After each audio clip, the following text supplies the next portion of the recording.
There's a bunch of different variations of this watch, and this is the one I chose to buy. I also did leave a link on Amazon where I did purchase this watch if you want to buy one. That is an affiliate link, which means the channel does gain a percentage of the sale. Anyway, the box it came in is the pretty standard Seiko box. This is from an official Seiko retailer, so this is the box I got.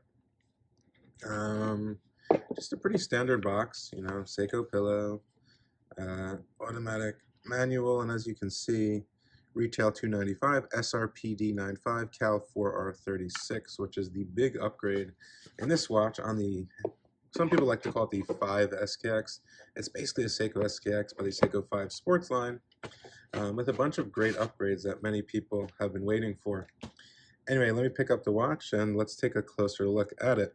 As you can see, I chose the black dial with the white chapter ring on the new silicone strap, which is actually really nice, and I was quite surprised by that. Getting to some basic dimensions here, you have a solid 316L stainless steel case, pretty much the same exact case as the Seiko SKX. Highly polished on the sides, brushed on the lug tops. The finishing is pretty good. We have our crown over at the 4 o'clock position, which is the same as the SKX. Some other stuff about this watch, well, dimension-wise, we're looking at 42.5 in diameter, 46 lug to lug. The lug width is 22 millimeters, which is pretty standard, which will fit any straps you pretty much want to throw on here. One nice addition is the drilled lug holes. As you can see here, you can swap out straps really easily. Instead of digging in there with your spring bar, you just pop the other end in, and it comes right off. So very nice dimensions. I really like the 46 millimeter lug to lug width. Fits perfect on my wrist. Now the watch itself, getting a little closer here, as you can see, we kind of have that, it's like a little smoky black if the light will pick it up a little bit. But it's definitely very nice with the matching black aluminum bezel insert. Now the big difference on this watch compared to something like the Seiko SKX, as you can see, we get applied markers filled with Seiko Lumibright. This actually glows a bluish hue. Compared to the greenish hue on the SKX, which is quite interesting and nice. Also, the logo is different. Of course, this is from the Seiko 5 line. We get that kind of upside down 5 over at the 12 o'clock position. Another thing, if you didn't notice, the bezel actually lines up to the chapter ring. And I've never really had a problem with any Seiko 5s lining up to the chapter ring. But on the Seiko SKX, I've owned 5 or 6 of them brand new from all different places, and every single one had a misaligned bezel or a misaligned chapter ring. This is no exception, meaning that it does not have any of that, which is, you know, really great. Anyway, some other upgrades, as you can see, of course, is the movement. We get a nice, let me just wipe this off. We get a nice 4R36 with a custom Seiko rotor, as you can see there. This is basically the NH35, day and date, hacking, hand winding, about a 42-hour power reserve, 24 joules, and it beats at 3 hertz. So, and we get that exhibition hardlex window in the back. We also get a pull and push crown, which is different from the Seiko SKX, where we have a screwed down crown. We only get 100 meters of water resistance compared to 200 meters on the Seiko SKX, which is not a big letdown for me. You know, I'm not really going to go diving with the watch. I never have been diving, maybe desk diving. But, you know, for me, 100 meters is fine. I can swim in the ocean with it. I can swim in the pool with it. I can take it in the shower, and I don't have any issues.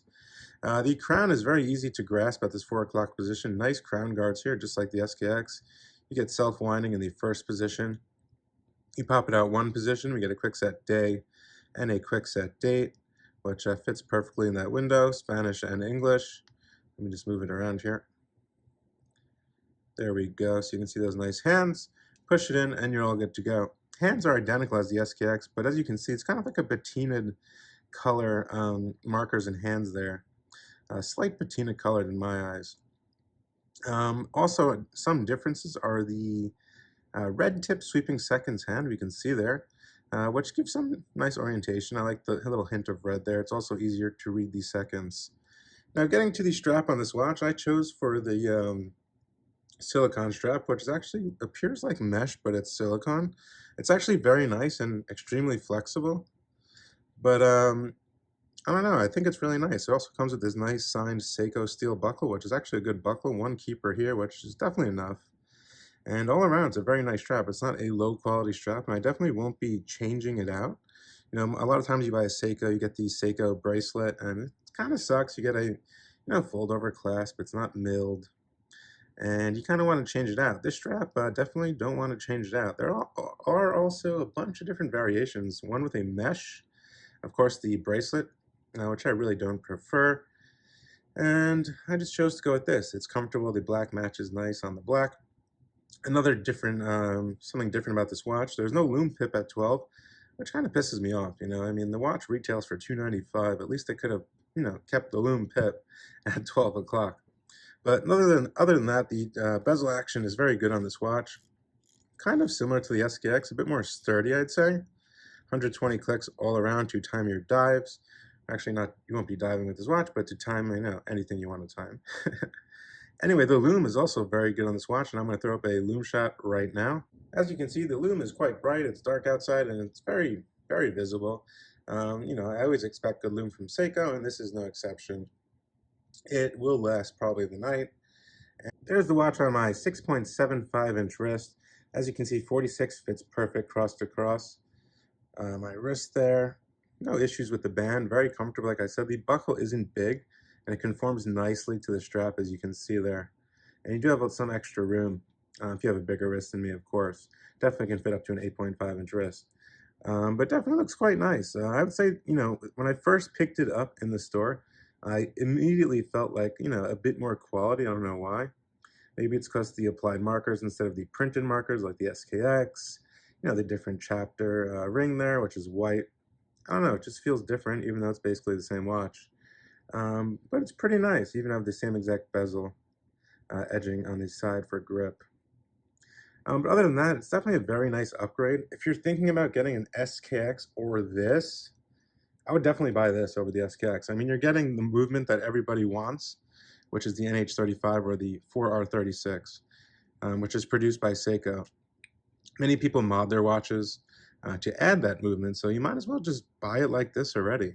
And I also do like the new little 5 design. It doesn't really remind me of that big, Seiko 5 sports logo, which kind of cheapens the look of it a little bit, in my opinion.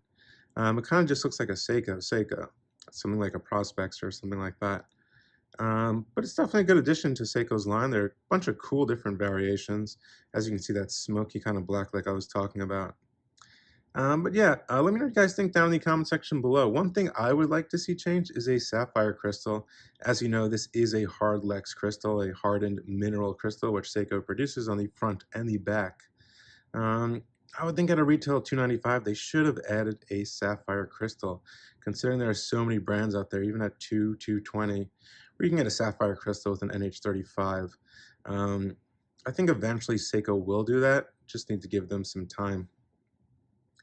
Anyway, that's pretty much going to be it for today. Let me know what you guys think down in the comment section below. I have a ton of cool stuff coming up for review that you guys are really going to like. So definitely hit that subscribe button. Definitely throw me a like if you enjoyed the video. Leave me a comment and let me know what you guys think of this new release. Well, not new release, but the first time I've seen it. It came out about 6 months ago.